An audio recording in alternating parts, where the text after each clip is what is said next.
All right, for today's review, we're going to be doing something a little bit different. I got a request in the comment section to take a look at some Neca figures, and now these are the only two Neca figures that I have.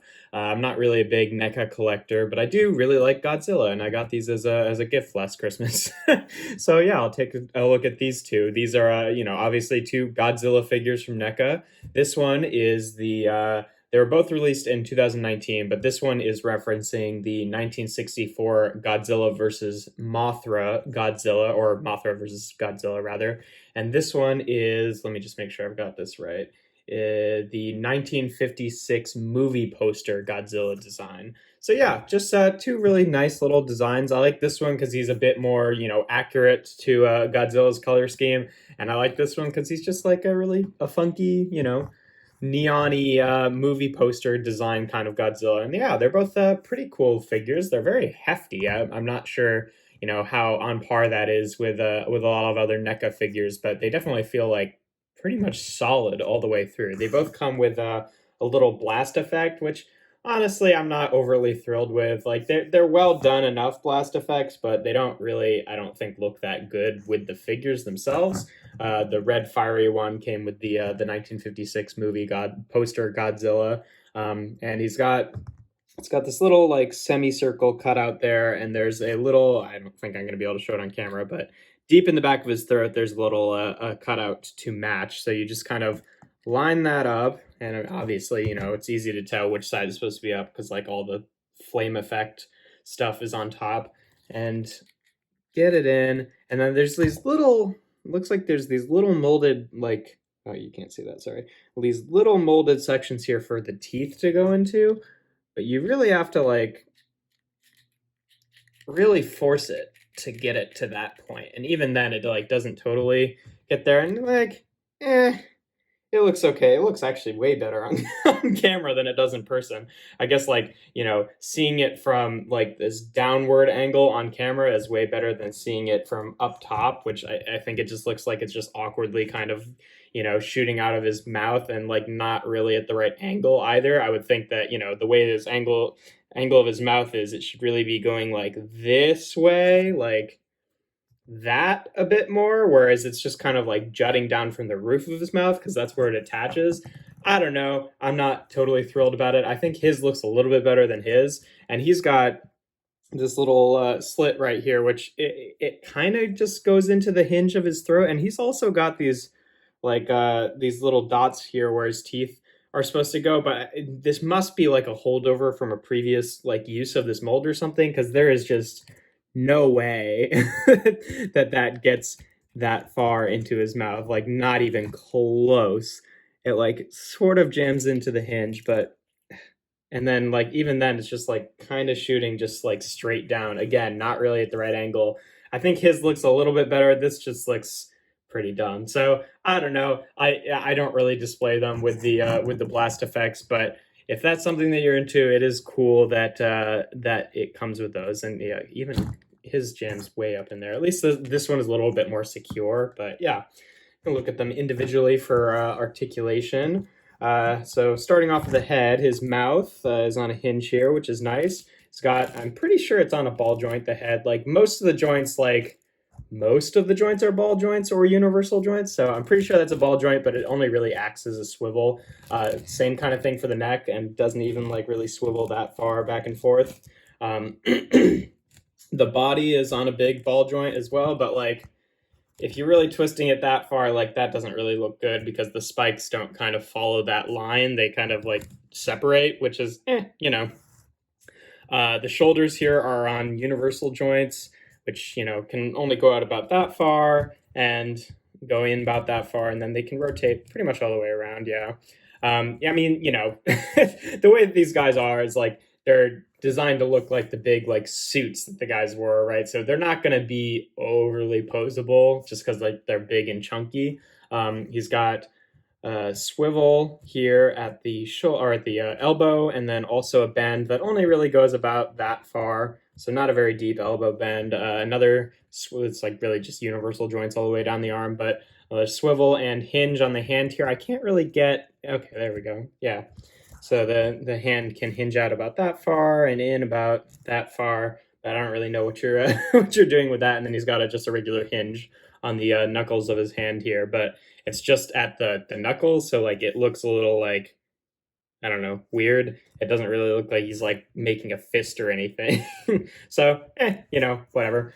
Hips, they probably are on a ball joint too, but again, it really only acts as a swivel, and it just kind of, I don't know, goes on this weird sort of like V cut angle. So I mean, I guess you can then like rotate the knees down so you can have him stomping, but like, unless you've got something to support him, I don't really know what stomping poses you're going to get him in.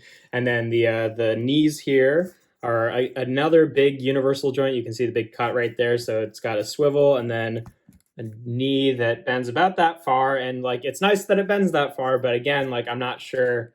Like, yeah, I don't know. Yeah, yes, you can kind of get him to do that, but it's mostly like the point I'm trying to make here is like mostly this is the pose you're getting him in, and then you can kind of flail the arms around or move the head around. Like the legs being posable is like really just for the sake of posability. Like unless you've got some accessories to go with him, like he's stomping on something, I don't know. But mostly they just kind of have to stay in a standing pose. And the feet here, I think, are on ball joints as well. You get a little bit of tilt, but not really any. It mostly just acts as a swivel. And then the tails on these guys are actually a bit different. His right here is on a big ball joint. Nothing here. This is all one piece. And then ball joint here, ball joint, 2 sections down pretty much. Another 2 sections down, another ball joint. Another 2 sections down, another ball joint, and then the tip of the tail with the last 5 sections here is on a ball joint. So yeah, he's got I mean, like it's all very limited range ball joints, but combined it gives him a lot of like potential for kind of curving his tail in a natural looking stance. So I think the tail is pretty well posable. And then for this guy, again, another hinge at the mouth here. Head is again on that sort of limited ball joint, and then also another limited ball joint at the neck here. He's got a bit more range there.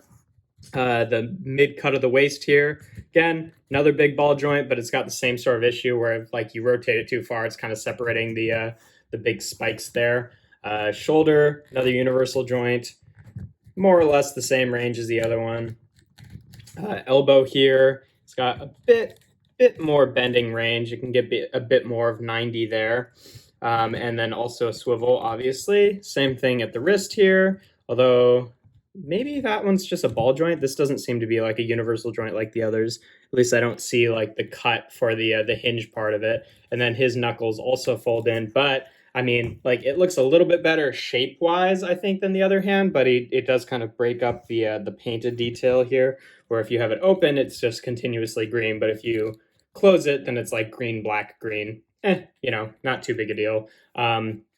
Same thing with the hips pretty much. They're on probably ball joints. It really just feels like a swivel, and that's like really effectively all what it is, and it's the same kind of angle. Knees, I mean, I definitely see he's got the cut there for the universal joint. His knees are a lot stiffer. And again, it's like, I don't know, it doesn't, I don't think, make that much of a difference, but it does have pretty much just one click of knee motion and then also a swivel there. The feet also, I assume, are on ball joints because they've got a little bit of wiggle and mostly rotation. And then his tail is a bit different. So it's at a ball joint here at the base, although it's a little bit more limited. And it feels like a little bit too tight, where the point where it feels like it might be rotating the actual ball joint itself rather than rotating on the ball joint. So like it feels a little bit more risky of breaking. And then 2 sections down, another ball joint, 2 sections down, another ball joint. Well, that one actually feels like maybe it's no, yeah, it's definitely a ball joint. I think that's where because like in the package they come at like connected, and you have to like add them on like by soaking them in water to get them like good enough to get on there. I can't remember if you connect it here or here, probably here, but so another ball joint there. And then this section all the way down is just like, it's got a bendy wire in it. So it doesn't have any ball joints or anything like that. So, it's good, but like the tail, I think, really works better on the Godzilla versus Mothra one, just because like it's much larger. Like if you look at the tails, like his tail just looks a little bit pathetic compared to his. But I also just like the ball joint versus the ball joints rather versus the bendy wire. But they both get the point across, and he certainly takes up a little bit less shelf space. So I like them both. I'd say I like this one better for like the tail, pretty much, and I like this one better for the colors, even though it's like less accurate to most of the movies. I just think it's a really fun sort of like painted color scheme, and just like pops on the shelf a little bit more. But yeah, the only thing else I really can do is show them off with some other kaiju-like guys. Bring on some Transformers. Here they are with Earthrise Snapdragon. So you can see what they look like with him. Here they are with Stereo Series 86 Grimlock, who's a little bit off frame there, but yeah, he's a little bit smaller than he is. Although like scale-wise, like these guys should be much, much, much larger. Like if we're talking scale between Transformers and Godzilla, even like the smallest Godzilla, because he's gotten like bigger and bigger and bigger throughout the years, like the 50-meter Godzilla should be like twice as tall as Siege Omega Supreme to be in scale with like generation style figures. So yeah, not something that could really happen. I'd really like a big like 2-foot Godzilla to battle it off with Triptychon, but that would be massively expensive. But it would be a cool thing to own. And here they are with Kingdom Megatron. So you can see what they look like. He's a T-Rex, not really a kaiju, but still fun. And then last but not least, just the closest thing to a King Kong I have them to show off with. Here they are with Kingdom Optimus Primal. So yeah, I mean, even that wouldn't be. It's not terrible scale if you actually like did the stupid leg thing and stood them up.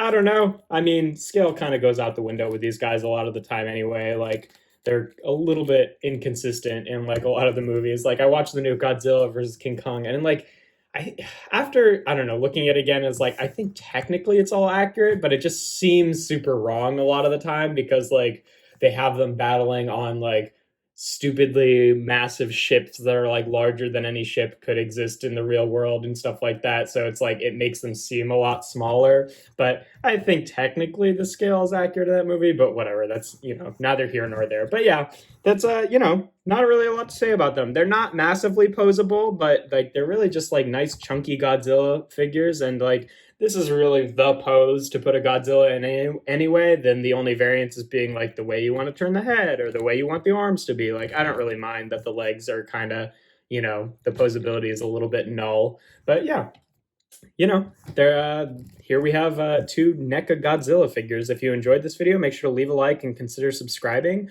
I do reviews every Tuesday, Thursday, and Sunday, usually Transformers related stuff, not really stuff like this, but it was fun to take a look at something a little bit different for a change. But yeah, here we have both released in 2019, the 1964 Godzilla or Mothra versus Godzilla, and the 1956 Movie Poster Godzilla from NECA.